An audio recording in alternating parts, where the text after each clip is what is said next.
Hello everyone, welcome back to Bedi scholar classes. बहुत दिनों के बाद वीडियो अपलोड कर रही हूँ, इस चीज़ के लिए माफ़ी चाहूँगी। लेकिन बहुत सारे फेस्टिवल्स थे, बहुत सारी शादियाँ थी, तो इन चीज़ों में थोड़ा सा बिजी हो गई थी। लेकिन अब हम इन चीज़ों को कंटिन्यू रखेंगे। मैं रोज़ वीडियो डालूंगी, आप रोज़ लेक्चर अटेंड करेंगे, एनसीईआरटी को पढ़ेंगे और रोज़ की रोज़ जो है वो एमसीक्यू लगाएंगे। तो सबसे बेस्ट तरीका तैयारी करने का यही है, मैंने आपको पहले भी बताया है कि आपने वीडियो देखनी है, लेक्चर अटेंड करना है, नोट्स बनाने हैं, एनसीईआरटी को पढ़ना है एंड देन उसके बाद जो है वो एमसीक्यू लगाने हैं। इससे ज्यादा अच्छा तरीका कोई भी नहीं है तैयारी करने का। और एक खुशखबरी की बात है कि Himachal Pradesh government TGT commission notification करने वाली है। 400 प्लस जो है वो आर्ट्स की पोस्ट आ रही हैं, 169 जो है वो आपके पास मेडिकल टीजीटी मेडिकल की पोस्ट हैं। तो 169 बहुत सारी पोस्ट होती हैं, आपको पता है टीजीटी मेडिकल या पीजीटी मेडिकल इस तरह की पोस्टें बहुत कम कम निकलती हैं। लेकिन इस बार 169 पोस्ट जो हैं वो निकलने वाली हैं, नोटिफिकेशन होने वाली है। तो डट के तैयारी करनी है, जुड़ जाइए, बस जुट जाइए आप तैयारी करने में। एनसीईआरटी को फॉलो कीजिए, एमसीक्यू लगाइए, ये सारी चीजें करते रहिए। तो हमने जब लास्ट टाइम हम पढ़ रहे थे एनिमल फिजियोलॉजी हमने शुरू की थी, हमने digestion and absorption topic complete कर लिया था। आज हम एनिमल फिजियोलॉजी का नेक्स्ट चैप्टर करने जा रहे हैं और नेक्स्ट चैप्टर है आपके पास breathing and exchange of gases. तो इसको कंटिन्यू करते हैं। चलिए, breathing and exchange of gases, chapter का नाम बहुत मायने रखता है। बहुत सारी चीजें चैप्टर के नाम से ही क्लियर हो जाती हैं कि हम पढ़ने क्या जा रहे हैं। तो breathing and exchange of gases, अब दो चीजें होती हैं हमारे पास, एक है ब्रीदिंग और एक आ जाती है रेस्पिरेशन। एक है respiration. What is breathing and what is respiration? हम ब्रीदिंग को अलग और रेस्पिरेशन को अलग बोलते हैं, या फिर हम दोनों को सेम ही लेके चलते हैं? क्या है इन दोनों के बीच में? ठीक है, तो ब्रीदिंग क्या है हमारे पास? ब्रीदिंग एक सिंपल सी प्रोसेस है, that is exchange of gases. Breathing क्या है? Exchange of gases. Exchange of gases क्या किया आपने? आपने ऑक्सीजन इनहेल करी, इनटेक ऑफ ऑक्सीजन किया, और आपने कार्बन डाइऑक्साइड को एक्सहेल किया। ऑक्सीजन आपने अंदर ली और कार्बन डाइऑक्साइड आपने बाहर छोड़ी बॉडी से। तो ये है हमारे पास breathing, exchange of gases, simple process है हमारे पास। दूसरी तरफ रेस्पिरेशन क्या आ जाता है? What is respiration? तो जो आपने ऑक्सीजन इनटेक करा, जो आपने ऑक्सीजन बॉडी के अंदर आप लेके गए, उस ऑक्सीजन का आपने किया क्या? तो ये ऑक्सीजन आपकी कहां गई? ब्लड में। आपको पता है हीमोग्लोबिन जो है वो ऑक्सीजन को पूरी बॉडी में सर्कुलेट करता है, हीमोग्लोबिन के साथ जुड़ा और ऑक्सीजन पूरी बॉडी में सर्कुलेट हो रहा है। आपके हर एक सेल तक जो है वो ऑक्सीजन पहुंच चुकी है। ठीक है जी। अब आपने लास्ट चैप्टर में हमने खाना खाया था, डाइजेस्ट किया था, और वो सारा खाना डाइजेस्ट होने के बाद एब्जॉर्ब हुआ था, और एब्जॉर्प्शन भी कहां हुई थी फूड की? ब्लड में।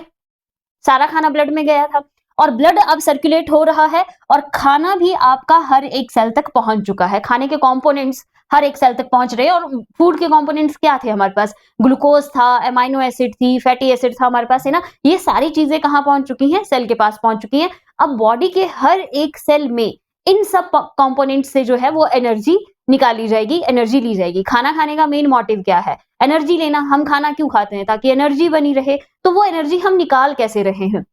वही चीज चल रही है। अब आपके पास जो है फूड के कंपोनेंट्स भी हर एक सेल में पहुंचे थ्रू ब्लड, और जो आपने ऑक्सीजन इनटेक करी वो भी आपके हर एक सेल में पहुंची थ्रू ब्लड। ठीक है, अब सेल में क्या चल रहा है? सेल में in the presence of oxygen, glucose को बॉडी प्रेफर करती है, ग्लूकोज को। ठीक है, हमने ग्लूकोज को जो है वो तोड़ा और हमने बहुत सारी energy in the form of ATP निकाली, और हमने कार्बन डाइऑक्साइड भी इस प्रोसेस में रिलीज हुआ। पढ़ेंगे रेस्पिरेशन इन प्लांट्स में, एक टॉपिक दिया हुआ है प्लांट फिजियोलॉजी में, रेस्पिरेशन इन प्लांट्स। तो वहां पे वो प्लांट्स में, एनिमल्स में, अदर ऑर्गेनिजम्स में, सब में जो है वो रेस्पिरेशन सेम ही तरीके से चलता है। तो वहां पे हम वहां पढ़ते हैं ग्लाइकोलिसिस, ब्रेकडाउन ऑफ ग्लूकोज हुआ हमारे पास। देन हम ग्लाइकोलिसिस के बाद हम क्रेब साइकिल की बात करते हैं, फिर हम एटीएस की बात करते हैं। ये सारी प्रोसेसेस, सारे साइकिल किस में आते हैं? रेस्पिरेशन में आते हैं। तो हमने एटीपी निकाला और आपके पास कार्बन डाइऑक्साइड रिलीज हुई। यही वो कार्बन डाइऑक्साइड है जो आप क्या कर रहे हैं, एक्सहेल कर रहे हैं। कहां प्रोड्यूस हुई, सेल में, during respiration, not during breathing. Breathing तो सिंपल सी प्रोसेस है हमारे पास, क्या, ऑक्सीजन को इनटेक करना और कार्बन डाइऑक्साइड को जो है वो बाहर निकालना, ये आपके पास क्या आ जाता है, ब्रीदिंग आ जाता है। लेकिन रेस्पिरेशन में हम प्रॉपर ग्लूकोज को in the presence of oxygen तोड़ते हैं, एटीपी निकालते हैं और कार्बन डाइऑक्साइड रिलीज होती है, उसको हम बाहर निकाल देते हैं। और दूसरा पॉइंट आ जाता है इसमें क्या, कि जो ब्रीदिंग है ये एक फिजिकल प्रोसेस है, it is a physical process. क्या कुछ इसमें केमिकल रिएक्शन था, नहीं था। ऑक्सीजन बाहर निकाली, सॉरी ऑक्सीजन अंदर ली और कार्बन डाइऑक्साइड को बाहर निकाला, सिंपल प्रोसेस, फिजिकल प्रोसेस, सिर्फ एक्सचेंज ऑफ गैसेस की बात हो रही है। लेकिन जो रेस्पिरेशन है हमारा, respiration is a chemical process, क्योंकि इसमें बहुत सारे जो है वो क्या चलते हैं, केमिकल रिएक्शंस चलते हैं। मैंने आपको बता दिया, ग्लाइकोलिसिस होता है, क्रेब्स साइकिल होता है, ईटीएस होता है, ये सब के सब केमिकल रिएक्शंस है, केमिकल साइकिल्स हैं। तो respiration is a chemical process and breathing is a physical process. ये दोनों ही अलग अलग चीजें हैं हमारे पास, लेकिन हम जनरली हम बोलते हैं हम रेस्पायर कर रहे हैं, ठीक है, लेकिन वो रेस्पायर को हम क्या बोलते हैं, ऑक्सीजन को अंदर लेना, कार्बन डाइऑक्साइड को बाहर छोड़ना, हम इसी को रेस्पिरेशन बोलते हैं। But generally it is breathing. Respiration एक केमिकल प्रोसेस है जो मैंने बता दिया, जिसमें हम क्या क्या चीजें करेंगे। अब पहले बात करते हैं, दोनों की बात इकट्ठे चलेगी, हम बेसिकली इस चैप्टर में ब्रीदिंग की ही बात करेंगे। Breathing and exchange of gases chapter का नाम ही है। रेस्पिरेशन की बात यहां नहीं करी जाएगी हमारे पास, लेकिन डिफरेंशिएट करना जरूरी है, पता होना चाहिए ब्रीदिंग क्या है और आपके पास रेस्पिरेशन क्या है। आगे चलते हैं, स्टेप्स क्या है, स्टेप्स ऑफ ब्रीदिंग कर होना क्या है, कैसे कैसे बॉडी में ये ऑक्सीजन जो है वो ब्लड में जाएगा, कैसे आपके पास जो है हर एक सेल तक पहुंचेगा, तो ये सारी चीजें करेंगे। Steps of breathing, steps of breathing में क्या क्या आ जाएगा, सबसे पहले स्टेप्स ऑफ ब्रीदिंग में आता है, number 1 is inhalation. Inhalation, oxygen को अंदर लेना, सबसे पहला स्टेप यही रहेगा हमारे पास। दूसरा ट्रांसपोर्टेशन, ट्रांसपोर्टेशन, ठीक है। अब इनहेल कर लिया आपने ऑक्सीजन को, ऑक्सीजन ब्लड तक पहुंचेगा तो ट्रांसपोर्टेशन होगी, पूरी बॉडी में ट्रांसपोर्ट किया जाएगा, ठीक है। देन उसके बाद क्या होगा, exchange of gases eight alveoli and tissue level, exchange of gases at alveoli and tissue level। आपकी ऑक्सीजन इनहेल हुई और लंग्स में गई, लंग्स के alveoli is the site to exchange of gases, ठीक है। बहुत इंपॉर्टेंट चीज है, बहुत इंपॉर्टेंट क्वेश्चन है कि एक्सचेंज ऑफ गैसेस होता कहां पे है, लंग्स में कहां पे होता है, तो लंग्स में कहां पे होता है, एल्वेलाई लेवल पे होता है, ठीक है। तो एल्वेलाई पे एक एक्सचेंज ऑफ गैसेस होगा, ऑक्सीजन ब्लड को दी जाएगी और ब्लड से कार्बन डाइऑक्साइड ली जाएगी। और दूसरा एक्सचेंज कहां होता है, टिश्यू लेवल पे, टिश्यू को ऑक्सीजन दी जाती है और टिश्यू से कार्बन डाइऑक्साइड ली जाती है। तो ये वाला एक स्टेप रहेगा आपके पास, ठीक है। And fourth one is cellular respiration, जो मैंने बताया आपको, सेल्यूलर रेस्पिरेशन वो भी होगा, जिसमें हम बात कर रहे थे कि in the presence of oxygen glucose को तोड़ा जाएगा और एटीपी और कार्बन डाइऑक्साइड को रिलीज किया जाएगा, ठीक है। और लास्ट स्टेप क्या आ जाएगा आपके पास, एक्सहेलेशन।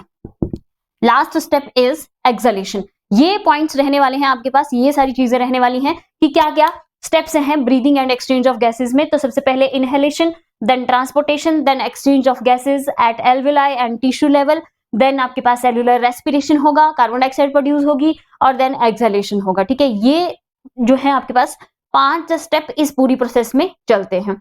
अब शुरू करते हैं कि ठीक है, ओके, ये स्टेप्स तो हैं, ये हम पढ़ेंगे डिटेल में, लेकिन एक जैसे डाइजेस्टिव ट्रैक था हमारे पास कि कहां से ऑक्सीजन जो फूड है वो जा रहा था, वैसे ही हमारे पास रेस्पिरेटरी ट्रैक भी है कि कहां से ऑक्सीजन या एयर जो है वो क्या रास्ता फॉलो करेगी, कहां से जाएगी हमारे पास। तो सबसे पहले बात करेंगे अपनी ह्यूमन रेस्पिरेटरी सिस्टम की, कि कौन कौन से जो ऑर्गन्स हैं वो इन्वॉल्व होते हैं breathing and exchange of gases में। तो आपके पास आ जाता है human respiratory system, human respiratory system. Human respiratory system में सबसे पहला ऑर्गन, सबसे पहला पॉइंट क्या है आपके पास? External nostril. एक्सटर्नल नॉस्ट्रल, आपकी नोज की ये जो दो ओपनिंग है इनको क्या बोला जाता है? एक्सटर्नल नॉस्ट्रल बोला जाता है। तो सबसे पहले आपको पता है नाक सांस के लेने के लिए यूज किया जाता है, तो यहीं से एंट्री ऑफ एयर होती है हमारी बॉडी में। तो सबसे पहला आपके पास क्या है? एक्सटर्नल नॉस्ट्रल है।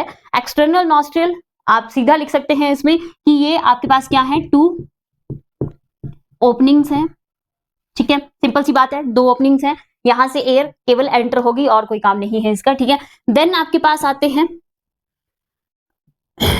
नेसल चैम्बर्स। अगला पॉइंट क्या है?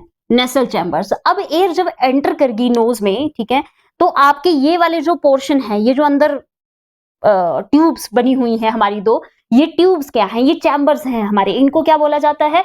नेसल चैम्बर्स बोला जाता है। 2 चैम्बर्स हैं, बीच में एक दीवार है जिसको नेसल सेप्टम बोलते हैं हम। तो पूरा नोज जो है वो 2 ट्यूब्स में डिवाइडेड है, और 2 ट्यूब्स कैसे बनी है? क्योंकि बीच में एक दीवार हमने लगा दी है और उस दीवार को हम सेप्टम बोलेंगे। ठीक है, तो 2 चैम्बर्स हैं हमारे पास, और 2 चैम्बर जो हैं वो सेपरेट आउट हुए हैं कैसे? Due to nasal septa. ठीक है, तो 2 chambers are present and separated by nasal septa। क्या है? हमारे 2 चैम्बर्स हैं और 2 चैम्बर्स को सेपरेट आउट किया है किसने? नेसल सेप्टा में। देन उसके बाद क्या आएगा? Third one is internal nostrils. Internal nostril क्या है? अब ये चैम्बर आपके कहां ओपन होते हैं?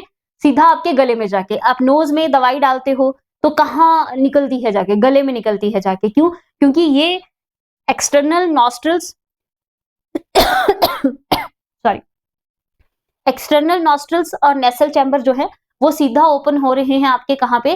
फेरिंग्स में जाके ओपन हो रहे हैं। ठीक है, तो जो वो ये ओपनिंग है हमारी फेरिंग्स में जाके या गले में जाके, उन्हीं को हम क्या बोल देते हैं? इंटरनल नॉस्ट्रल्स बोल देते हैं। ठीक है, तो open in pharynx. Open in pharynx, कहां ओपन होंगे इंटरनल नॉस्ट्रल्स?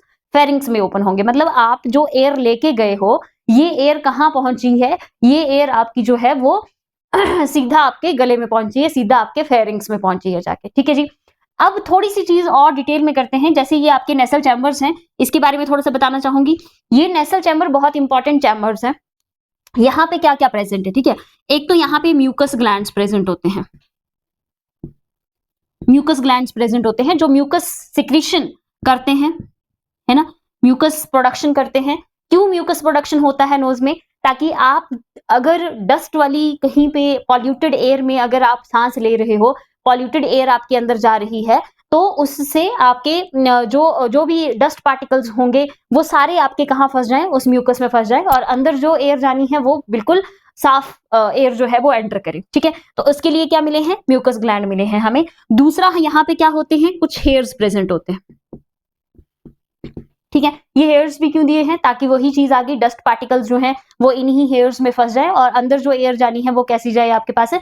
वो बिल्कुल प्योर जो है वो एयर जाए, बिल्कुल साफ हवा अंदर जाए। देन आपके पास आ जाते हैं यहाँ पे, और क्या किया जाता है नेसल चैम्बर्स में? और यहाँ पे करी जाएगी कंडीशनिंग ऑफ एयर। ठीक है, नेसल चैम्बर में और क्या किया जाता है? कंडीशनिंग ऑफ एयर की जाती है। आपको पता है हमारी बॉडी का टेम्परेचर जो है वो क्या होता है? 37 डिग्री सेल्सियस से है नॉर्मल टेम्परेचर हमारी बॉडी का। लेकिन सपोज करो कि आप बहुत बर्फ वाले इलाके में हो और वहां पे टेम्परेचर -5 डिग्री है, तो क्या आप -5 डिग्री इतनी ड्राई एयर को अपने अंदर लेके जाएंगे? आपके लंग्स कोलैप्स हो सकते हैं इस चीज की वजह से, आपको बहुत सीरियस इश्यूज हो सकते हैं इस चीज की वजह से। तो आप इतनी ठंडी हवा में हैं, आप इतनी ठंडी हवा लंग्स तक नहीं लेके जा सकते, तो वो कंडीशनिंग की जाती है इन चैम्बर्स में कि चलो 37 नहीं पहुंचा तो थोड़ा बहुत पीछे अगर 30 तक 25 तक है ना, नॉर्मल रूम टेम्परेचर तक जो है वो एयर का टेम्परेचर पहुंचाया जाए, फिर लंग्स तक उसको लेके जाया जाए, ताकि सीरियस इश्यूज हमारी बॉडी में ना हो। तो कंडीशनिंग ऑफ एयर किया जाएगा। सेम उल्टा भी बोल सकते हो कि अगर आप बहुत ही हॉट एरियाज में हो, लाइक है ना 55 डिग्री सेल्सियस टेम्परेचर है, तो क्या इतनी हॉट एयर आप अपने लंग्स तक लेके जाएंगे? नहीं लेके जाएंगे। तो वो कंडीशनिंग है ना, उसको भी नॉर्मल टेम्परेचर तक लेके आने का काम कहाँ पे किया जाता है? आपके नेसल चैम्बर्स में किया जाता है। तो कंडीशनिंग ऑफ एयर यहाँ पे की जाती है, ठीक है। और दूसरा एक चीज और होती है यहाँ पे, ऑलिफैक्टरी जो है वो आपके मेम्ब्रेन यहाँ प्रेजेंट होती है। ऑलिफैक्टरी मेम्ब्रेन प्रेजेंट है। अगर आप है ना कहीं अच्छा खाना बन रहा है तो दूर से पता लग जाता है कि बहुत अच्छा खाना बन रहा है, तो वो जो स्मेल करने की जो है ना शक्ति है एक हमें, वो भी कहाँ पे है? हमारे नाक में ही है। ऑलिफैक्शन जो मेम्ब्रेन है वो भी कहाँ पे है? हमारे नाक में ही है, ठीक है जी। सूंघने की क्षमता भी हमें नाक में ही दी हुई है। तो ये सारी चीजें कहाँ पे है? नेसल चैम्बर में प्रेजेंट है। यहीं पे हमारे पास जो है वो एयर प्रेजेंट है, यहीं पे म्यूकस ग्लैंड प्रेजेंट है, कुछ ऑयल ग्लैंड भी यहाँ पे प्रेजेंट होते हैं। और आपके पास जो है कंडीशनिंग ऑफ एयर भी यहाँ की जाती है, ह्यूमिडिफिकेशन भी यहाँ पे की जाती है, ठीक है। ह्यूमिडिफिकेशन मतलब वही है, ड्राई एयर अंदर नहीं लेके जानी है, तो ह्यूमिडिफिकेशन भी यहाँ पे की जाएगी। ये चीज को भी ध्यान देना। और ऑलिफैक्शन जो है वो भी नेसल चैम्बर्स में ही पॉसिबल होती है, ठीक है। फिर मैंने आपको इंटरनल नेरिस की बात करी या इंटरनल नॉस्ट्रल्स की बात करी, तो ये कहाँ ओपन होते हैं? ये आपके फेरिंग्स में ओपन होते हैं, ठीक है जी। चलिए आज के लिए इतना ही काफी है। नेक्स्ट हम जो है वो क्या करेंगे, अगले जो ऑर्गन्स है हमारे, लाइक फेरिंग्स हो गया आपके पास, ट्रेकिया हो गया हमारे पास, लंग्स हो गए, उनको डिटेल में करते जाएंगे। तो आपने इतना सा एनसीईआरटी पढ़ना है और आपने एमसीक्यू लगाने की कोशिश करनी है। मेरे चैनल के साथ बने रहिए, ज्यादा से ज्यादा लाइक कीजिए, शेयर कीजिए, सब्सक्राइब कीजिए।